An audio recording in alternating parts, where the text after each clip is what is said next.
Okay, first of all, I want to know how would you describe the second movie?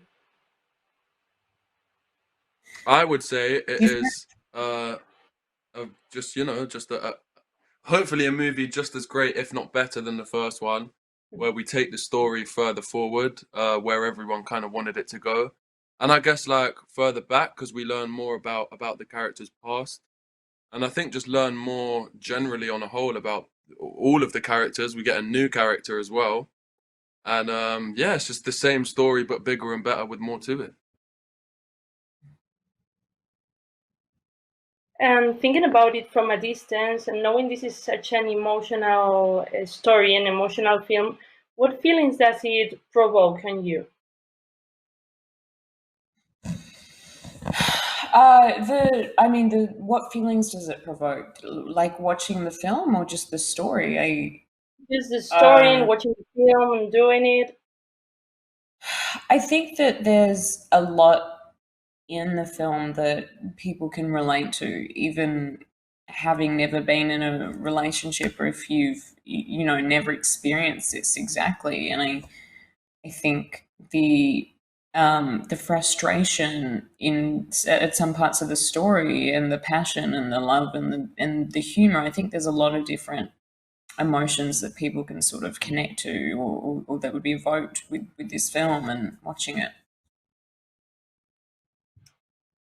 This question is just for Josephine and Hero. How have your characters evolved in the second movie, and how have you worked on this evolution?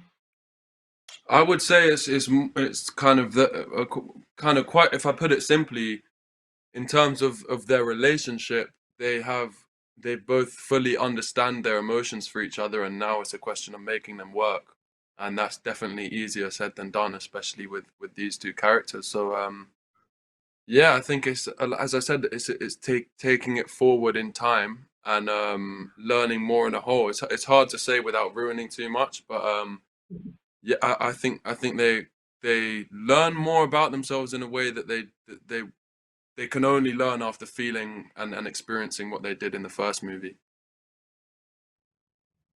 Mm. Oh, sorry. For me, it would be about well, it's not just physically how she's changed and her wardrobe and her makeup and her hair and and just little things, and it's also about uh, how she comes across and I feel like she's really sticking up for herself more, and she's really she's gained this sort of sense of confidence and this sense of wanting to explore and wanting to try new things and being more assertive about her curiosity. Whereas in the first film, I think she was curious but not necessarily an initiator. And yeah, that's what's changed for me. Now, this question is for Dylan. Sorry for letting you in standby.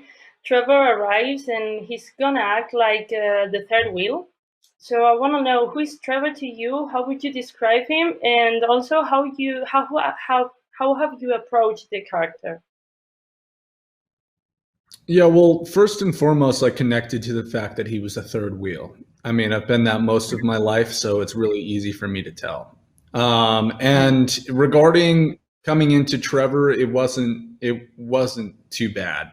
I mean, in general, I connected with the character through the script, which I felt like was well written, and I really wanted to work with everybody here present and the cast and crew as well outside of this. So I kind of just jumped right into it. It was a new character for me that I hadn't really played before. And I really admire some of Trevor's qualities, which reminded me a lot of kind of video game design friends that I had. So I kind of channeled them, and now we're here. Again, for Josephine and Hero, in the second movie, it seems that we're gonna explore more of Hardin's dark side and also more of the toxicity of his relationship with Tessa. How have you worked this out without letting the intensity of the emotions take over?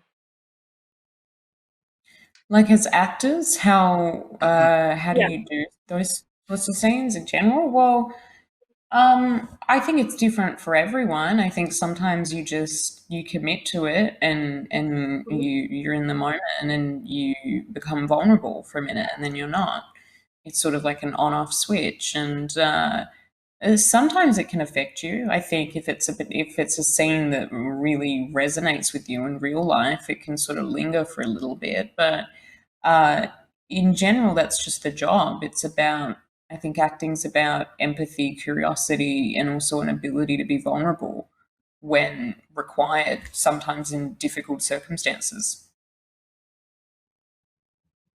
Yeah, I'd agree completely. I think it's tough to detach sometimes, but the majority of the time, you know, you're going there to do a scene that you've analyzed and broken down, and you've been in one mood on one day, and you've looked at the scene, and then another mood and another day, and you've looked at the scene, and by the time you do the scene, you've analyzed it in so many different on so many different days in so many different moods that you feel yourself. It does become for me quite easy to detach on the day. Sometimes you get caught by surprise, especially if it's like a really emotional scene. I'm sure, you know, you're not gonna do a long emotional scene and then be super smiley and happy after. It takes a minute. Some actors can do it like that, and some take a while. Mm. For me, I guess I'm still learning, and it really does change. But luckily, I don't think I carry too much stuff from set back to my life. And for all of you as actors, what was the most challenging things of your characters? I think for me, it's Challenging. I guess like challenge is opportunity, and I love opportunities, so I do really enjoy the challenge. But I think this is across the first and second. If I'm fortunate enough to not have dealt with any childhood trauma, but I think when you do have stuff from the past that does, you know, really affect your character, getting into that mindset and being able to accurately portray someone who has had, you know, had a tough past is definitely a challenge. And you kind of like, at times I wouldn't say worried, but I felt the pressure to get it right, because it's something that you really can't afford to get wrong. So that was definitely a challenge and an opportunity that I felt. Yeah, and just what you were saying about still learn, I'm still learning, and learning to do things under different circumstances, and sometimes things you're not used to. I think the biggest challenge can for a lot of people is themselves. Or I think sometimes that's a big challenge for me, just myself for many different reasons. Their answers were very deep and introspective. Yeah, My answer they is were. pretty simple. It's just I'm not really a suit guy, and wearing suits every day for every scene in Atlanta heat was was pretty sweaty. I'm a very sweaty man. So that for me was the most difficult part. I'm used to wearing sandals. And why do you guys think that After was and still is a worldwide phenomenon? I don't know. I think If I if it's I well, No, I was just gonna say, if I knew the answer to that question, I would have my yeah, own worldwide phenomenon written yeah. in the up there. But no, I think it does remain a mystery to an extent. I think it's just a great story. I mean, it's a classic story retold in a really like unique, original, contemporary way.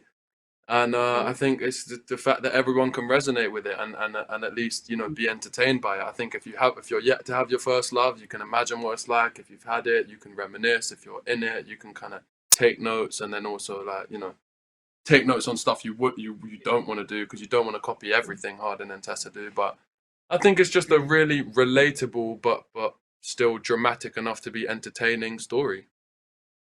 Yeah, it's for all those reasons, and then sometimes there's just an X factor where you don't, and then it just pops, and it's like wow, and yeah.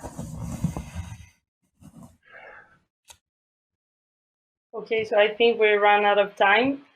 Thank you so much, guys. Thank you. It's been a pleasure. Thanks a Bye. lot. Take care.